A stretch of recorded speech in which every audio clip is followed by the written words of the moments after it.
Queridos hermanos, les saludo en el amor del Señor, confiando en nuestro Dios, que Él está con nosotros, que Él guarda de su pueblo y que Él nos da esta inmensa misericordia de poder escuchar su palabra, que si bien quizás no estamos congregados en el templo, estamos unidos en la oración y en escuchar su palabra y juntos poder adorar a nuestro Dios, servirle como un pueblo fiel. Quiero compartir con ustedes hoy día la palabra del Señor. Y esa palabra que está en Mateo, capítulo 21, del verso 12 al 17.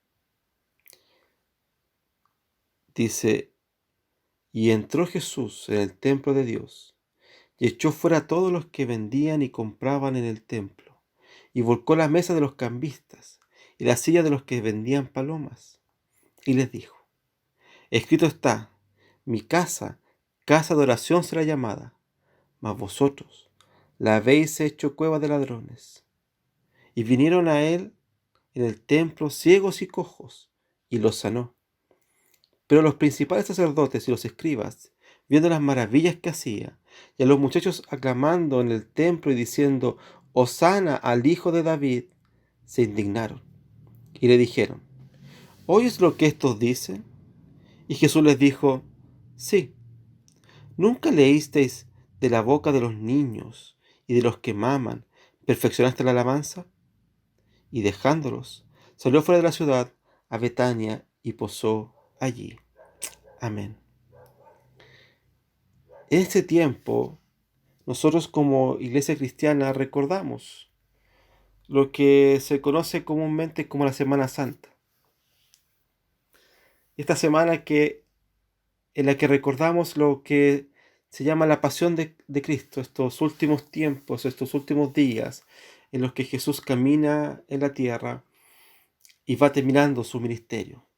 Ese ministerio que termina en su resurrección aquí en la tierra. La muerte, la crucifixión y luego la resurrección. Y Él asciende a los cielos y deja el Espíritu Santo, se derrama el Espíritu Santo sobre la iglesia y ella va creciendo y desarrollándose y llevando la bandera de Jesucristo. En este contexto nosotros hablamos acerca de esta entrada triunfal que hemos visto. Versículos anteriores nosotros vemos la entrada triunfal, esta entrada de que Jesús entra no como habían entrado otros líderes a caballo, que entraban, por así decirlo, en la plaza de armas y entraban con discursos de la libertación política, la libertad económica, la independencia como cultura, como nacionalidad. Jesús, por el contrario, no. Entra en un pollino, la gente habla y da hosanas a Dios, a Jesús, le glorifica, le pone sus mantos en el suelo, las palmas de un árbol. Jesús entonces ha revolucionado esta ciudad entrando en este pollino con una señal maravillosa de humildad. Jesús entra y llega al templo. Y entrando al templo, Él ve un espectáculo terrible. Él ve algo terrible, algo que lo ve y lo trastorna. Es interesante esto porque Jesús va a ver a un templo que, en vez de ser un lugar dedicado al Señor, Él lo que ve es una gran lugar donde se hace intercambio, es una gran feria que está ahí, en el lugar que Dios ha preparado para sí. Jesús ve todo esto en lo que se conoce como el atrio de los gentiles, que era el lugar donde podían estar tanto gentiles como judíos, estar ahí y desde ese lugar poder comprar los elementos que eran para el sacrificio. Cada persona debía llevar los animales para el sacrificio, pero también se habían dado cuenta que llevar el animal para el sacrificio era una complejidad muy grande y además podía caer en el problema, tener el problema que aquello que llevaban como ofrenda no fuera aceptado por el templo. Así que el templo hizo un negocio gigante. De alguna forma, como dio concesión a los comerciantes para que ellos pudieran vender estos elementos, estos animales, ellos tomaron una parte de eso para ellos y la otra para los mercaderes. Entonces los animales que estaban ahí estaban certificados, por así decirlo, por el propio sacerdote. Así que el negocio era muy bueno. No tenías que hacer ningún sacrificio de andar con un animal desde tu casa o desde tu lugar de peregrinación para llegar allá, sino que llegabas allá directamente, comprabas allá, y una vez que comprando allá podías saber y sabías, tenías la plena certeza de que el animal que estabas comprando estaba certificado y no iba a tener ningún problema para poder ser ofrecido como ofrenda de sacrificio. Fíjate qué interesante cómo nosotros podemos decir, es el culpable es el negocio, porque los sacerdotes están haciendo un negocio, pero también las personas, en la comodidad de sus corazones, decían, ¿para qué hacerlo nosotros si podemos comprarlo allá? Hagamos todo esto más fácil. Y Jesús ve esta escena de gente que la verdad no le importa el sacrificio, que está cumpliendo con una ofrenda porque tiene que cumplirla, porque es parte del rito, porque quizás es parte de sus tradiciones. Porque también incluso está como una manda si lo viéramos en el mundo católico romano. Pero no lo están viendo con el sentido real. Eso ya incluso lo vemos en el Antiguo Testamento. El Antiguo Testamento también nos muestra cuando los hombres sacrificaban solo por sacrificar, pero no entendían el corazón que estaba por detrás. No entendían el significado del sacrificio. Solo hacían porque debían hacerlo, porque entendían que era lo que debía pasar, pero no porque en su corazón, en su interior estaba la obediencia que significaba el sacrificio, este sacrificio que simbolizaba el perdón de Jesucristo. No les importaba. Así que Jesús se encuentra con una escena triste de gente vendiendo y de gente que está yendo solo por ir. En el templo no se aceptaba dinero extranjero. Así que, si ustedes ven, la Biblia nos muestra en el versículo 12 que habían cambistas. Tenían que cambiar la moneda para que esas monedas fueran las monedas que realmente se ocupaban en Jerusalén. Además de cumplir con lo que ya Éxodo 30 le mostraba, Éxodo 30:13, que hablaba acerca de eso dará todo aquel que sea contado medio ciclo. Conforme al ciclo del santuario, el ciclo es de 20 jeras. La mitad de un ciclo será la ofrenda a Jehová, que era una ofrenda obligatoria que se daba en el templo. Así que lo que ellos estaban viendo, lo que ellos estaban observando, Jesús está observando una cosa triste, que era esta poca relación con lo que estaban viendo. El sacrificio era parte de lo que tenían que hacer por una obligación y lo querían hacer porque sí nomás. Y en ese contexto Jesús se encuentra con esto. Cuando vemos a Jesús viendo esto, vemos la reacción de Jesús. Una reacción que nosotros incluso de repente, en una lectura rápida, lo podríamos ver como algo imprudente. En Levíticos 12, versículo 6, dice que cuando los días de su purificación fueren cumplidos por hijo o por hija, traerá un cordero de un año para holocausto y un palomino o una tórtola para expiación a la puerta del tabernáculo de reunión del sacerdote, y ellos le ofrecerá delante de Jehová y hará expiación por ella y será limpia. Nosotros lo que vemos ahí es que ha llegado el tiempo donde hay que hacer el sacrificio. Y en ese tiempo,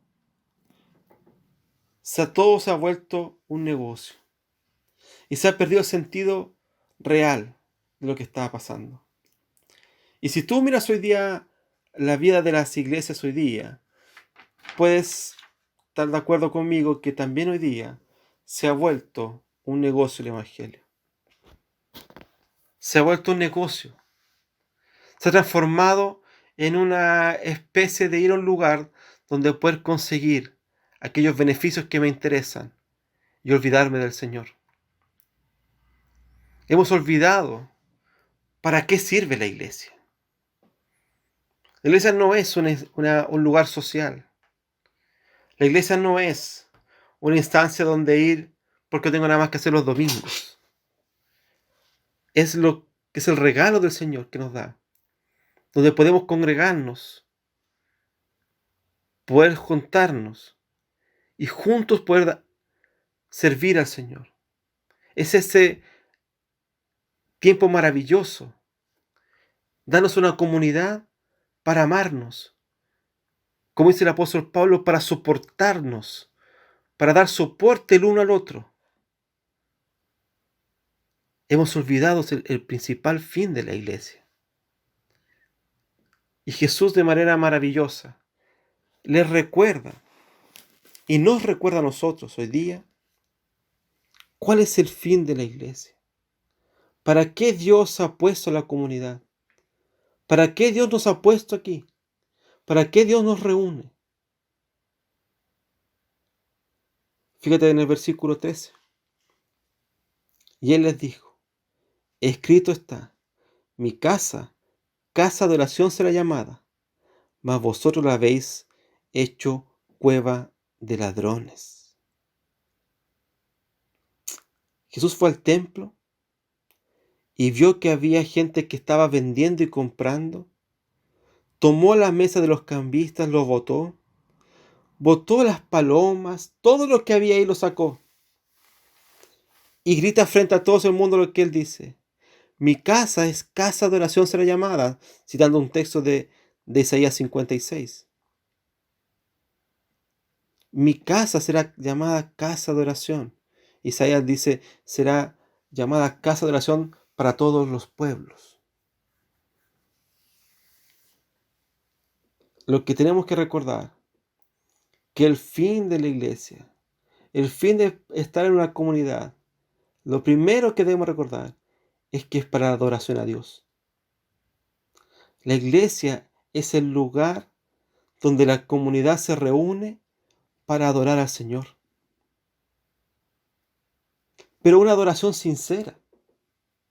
Porque ellos sí, sin duda iban al templo, compraban estas cosas. Ya sea las palominas, las tortas, lo que fuera que había que comprar, ellos lo compraban. Pero hacían todo por hacerlo, por una tradición. El sacerdote, el mundo sacerdotal de ahí, hizo un negocio con esto. Licitó los patios para que se hicieran negocios. Y eso recaudó plata para ellos. Se había distorsionado todo lo que estaban haciendo ahí. Y se habían olvidado lo principal, que ese lugar fue un lugar hecho para adorar a Dios. Y que la comunidad se reúne para adorar al Señor. ¿Cuántas veces tú y yo, siendo sinceros con nuestras vidas, debemos decir que más de alguna vez no hemos tenido ganas de ir a la iglesia? Más de alguna vez hemos preferido hacer otras cosas antes de congregarnos. O a veces vamos, pero con la motivación de que Dios me sorprenda. De que Dios me muestre una cosa nueva, que me dé una nueva revelación. Eso es lo que hoy día escuchamos en las iglesias. Hay una nueva revelación, un nuevo espíritu, una nueva cosa. Tengo una nueva palabra, una palabra fresca, nueva. Todo pensado en el hombre, en lo que yo quiero escuchar, en lo que a mí me gusta oír, que me alienten a mí, que me hablen a mí, que yo sea el centro de la predicación de ese domingo. Cuando nosotros teníamos que ir a la iglesia, congregarnos, porque Dios es digno de toda adoración. Nosotros nos congregamos para adorarle a Él, no a nosotros. Vamos porque Él es el autor y consumador de nuestra fe, porque Él nos da vida en Cristo Jesús, porque solo Él es digno de gloria, porque Él nos rescató, porque Él fue a nosotros y no nosotros a Él, porque Él nos llamó de las tinieblas a la luz admirable, porque nosotros andábamos perdidos y Él nos encontró. El pueblo se une a una sola voz, canta alabanzas, hay adoración ahí, porque Dios es el único digno de adoración.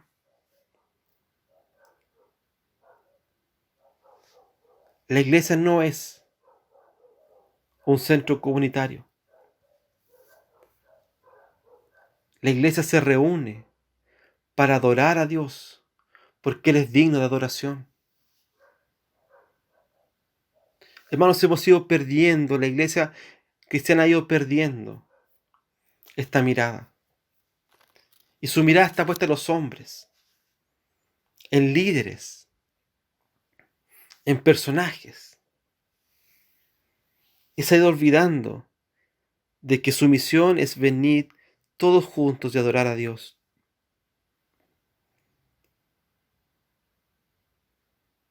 Mirad cuán bueno y cuán delicioso es habitar los hermanos juntos en armonía, porque allí envía Jehová bendición y vida eterna.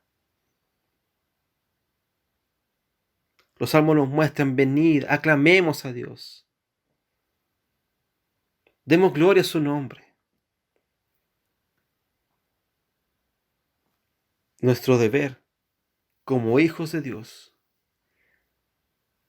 es juntarnos, es congregarnos, es ser esa iglesia fuerte, pero no por número, no por la infraestructura, no por la arquitectura de tu iglesia. Somos fuertes porque entendemos de que nuestro deber es la adoración a Dios y es lo que amamos, adorarle a Él. Fuimos llamados para adorar, fuimos creados para adorar. Somos un pueblo enviado con una misión: adorar el nombre de Jesucristo.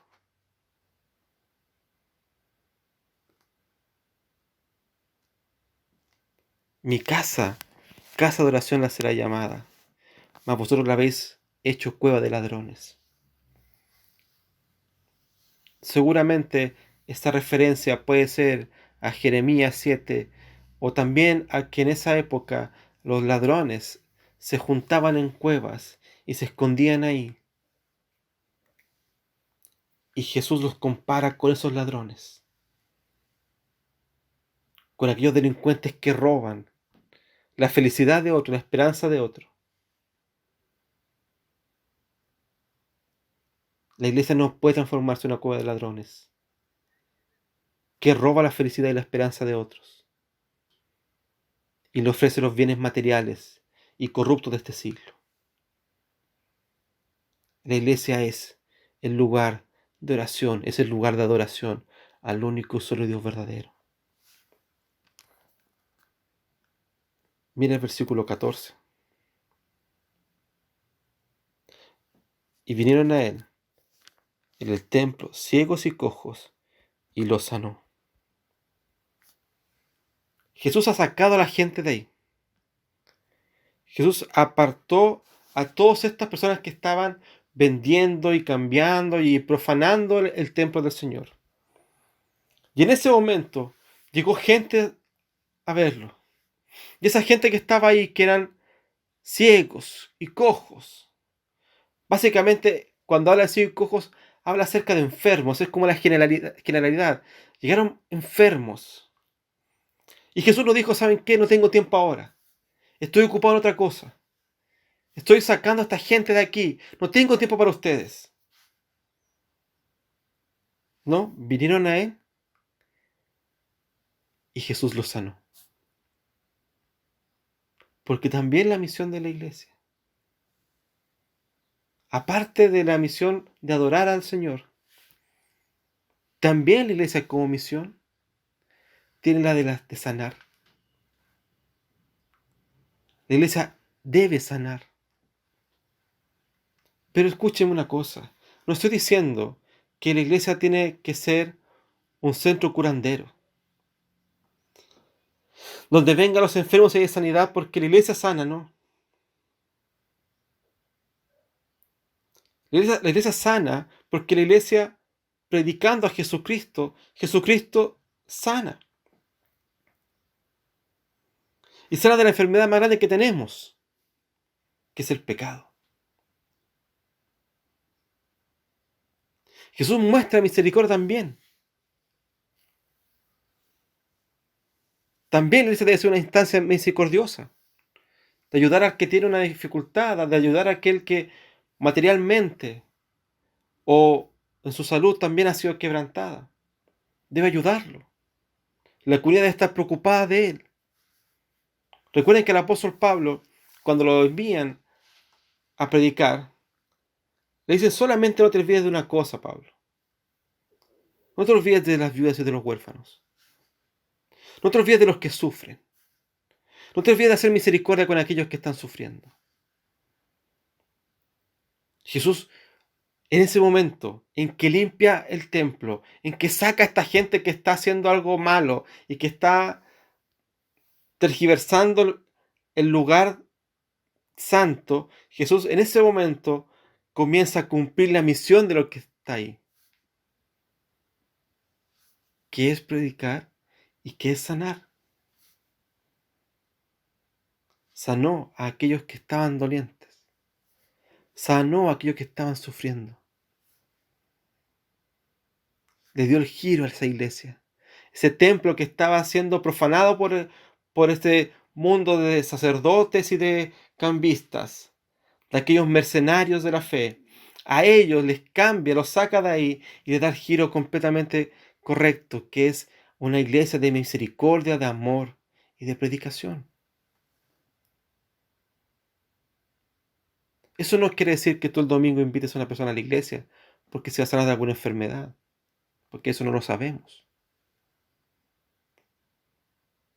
Pero sí podemos saber que cuando una iglesia predica verdaderamente el Evangelio de Jesucristo, esa persona va a ser encontrada con el mensaje real. Y si es la voluntad del Padre, esa persona será transformada por la palabra, por la predicación. Pero no por el predicador, no por los hermanos, sino por el Evangelio de Jesucristo, que es el que transforma nuestras vidas. También la iglesia debe recuperar la misericordia. Es por eso que en estos días tan convulsionados, es doloroso ver a iglesias, a líderes diciendo, vamos a la iglesia, no importa. ¿Qué importa? Tenemos que estar en la iglesia. Olvidándose de aquellos que sufren, de los que incluso de su misma congregación pueden caer enfermos y pueden morir por causa de este virus. También la iglesia debe ser misericordiosa con su comunidad cuando su comunidad sufre. Cuando hay un hermano que está con alguna dificultad. No somos una iglesia que tiene que estar los domingos ahí y luego irnos. Quien está a tu lado todos los domingos es tu hermano, por el cual debes orar, por el cual debes procurar que él busque a Dios siempre, que viva en santidad, que busque más del Señor. Pero también que si sufre de lo material, también acompañarlo. Es maravilloso ver cómo Dios ocupa a hermanos nuestros para esos momentos difíciles, incluso en lo material. Dios pone hombres y mujeres que cuidan de nosotros. Nosotros no podemos ser una iglesia fría de hombres y mujeres que buscan lo suyo, porque eso no sería iglesia. Porque la iglesia es una iglesia que renueva, que sana, que restaura a aquel que cayó en un pecado. También la iglesia lo restaura. No es por la comunidad, es por el Evangelio de Jesucristo, que nos restaura y nos levanta. Por último, vea el versículo 15 al 17. Pero los principales sacerdotes y los escribas, viendo las maravillas que hacía, y a los muchachos aclamando en el templo y diciendo, Hosana al Hijo de David, se indignaron. Y le dijeron, ¿oyes lo que estos dicen? Y Jesús les dijo, sí. ¿Nunca leísteis de la boca de los niños y de los que maman, perfeccionaste la alabanza? Y dejándolos, salió fuera de la ciudad a Betania y posó allí. Interesante es que los sacerdotes y los escribas no se indignan cuando ven que Jesús rompe todo y expulsa a esta gente. ¿Por qué puede ser que se indignaran porque el negocio estaba cayendo y se estaba desmoronando? Sino que ellos vieron cuando mucha gente, y sobre todo jóvenes, estaban aclamando a Jesucristo, le decían, Hosana al Hijo de David. Para ellos, el Hijo de David significaba el Mesías. Lo que están diciendo estos jóvenes es, Hosana al Mesías. Ha vuelto el Mesías. El Mesías prometido es Jesús. Y eso se indignó. Se indignaron porque vieron que estaban reconociendo a Jesús. La misión de la iglesia, que debe ser la adoración, que debe ser una comunidad donde se viva la sanidad y la restauración, también es maravillosa porque es una comunidad abierta a todos. Fíjate que son los jóvenes los que se levantan y reconocen al Señor. Y Jesús cita un texto del Salmo 8, versículo 2, hablando acerca de los niños. Jesús ya ha dicho que de los tales es el reino de los cielos. Pero no está solamente cerca de niños en términos de edad o jóvenes en términos de edad, sino que se está refiriendo al humilde. Porque vemos que sacerdotes y escribas, personas eruditas, personas que nosotros podríamos hablar de un nivel social y económico más alto, ellos están indignados con esto. Pero los humildes, los jóvenes, los que están comenzando en su vida, reconocen al Mesías como su Salvador. La iglesia es de todos, es para todos, y todos pueden participar de ella. La iglesia no es para un sector, para un estilo de vida, para un tipo de personas. En la comunidad, todos, niños y adultos, aquellos que están comenzando su vida y aquellos que ya peinan canas, ellos, todos nosotros, somos un cuerpo que sirve, un cuerpo que glorifica, un cuerpo que adora a Dios. Todos tenemos que aclamar. Me gusta esto porque rompe con la idea, incluso la idea judía, de que habían sectores para unos, sectores para otros, unos eran dignos y otros no de estar en ciertos lugares. Todos sentados en el mismo lugar, escuchando la misma palabra, no detrás de una reja las mujeres, los niños no escondidos en algún lugar para que no hagan ruido, todos juntos, y todos juntos adorando y sirviendo.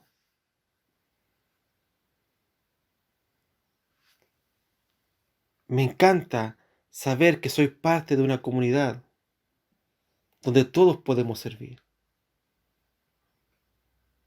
donde todos podemos y debemos poner nuestros dones al servicio de la obra del Señor. Dios te dio un maravilloso don. Ese don se capacita, se perfecciona en la comunidad. Tú debes ponerlo al servicio del Señor. Qué hermoso es ver una iglesia con bebés, niños, jóvenes, adultos, solteros, casados, hermanos que son viudos, viudas. Todos somos una sola iglesia. Lo interesante de la iglesia primitiva, como llamamos, esta iglesia que se nos muestra en el libro de los Hechos, es que es tan diversa, pero tan rica, porque está de todo ahí. Y cada uno con su diversidad sirviendo al Señor. Hermanos, somos una comunidad. Hoy día no nos estamos pudiendo congregar. No nos podemos abrazar y terminar nuestro culto de la mano y darnos un fuerte abrazo. Escuchar la palabra de Dios juntos, cantar juntos. Terminando el culto, ir a ese patio ahí y tomar un café, una bebida, reírnos. No podemos hacer eso. Y lo extraño. Personalmente lo extraño mucho. Pero seguimos siendo iglesia. Seguimos siendo hermanos. Y aunque diversos, aunque distintos, hijos del mismo Padre. Y llamados a servirles. Somos el pueblo de Dios. Somos la iglesia de Cristo. Y como iglesia de Cristo, todo aquel que ha sido llamado por Él no cumple un requisito de etnia, un requisito de edad, de presupuesto mensual. Todos los que han sido llamados han sido por Él llamados. Todos los que sirven en la iglesia, todos han sido llamados por Él para la gloria de su nombre. Somos la iglesia del Señor. Vivamos como la iglesia del Señor. Busquémosles como la iglesia del Señor. Vivamos en santidad como iglesia del Señor. Y que su nombre sea exaltado por todos los siglos, por esta iglesia que permanece fiel, a pesar de sus pecados y de su maldad, porque Cristo es quien gobierna la iglesia y no los hombres. Para Él sea la gloria por los siglos. Amén.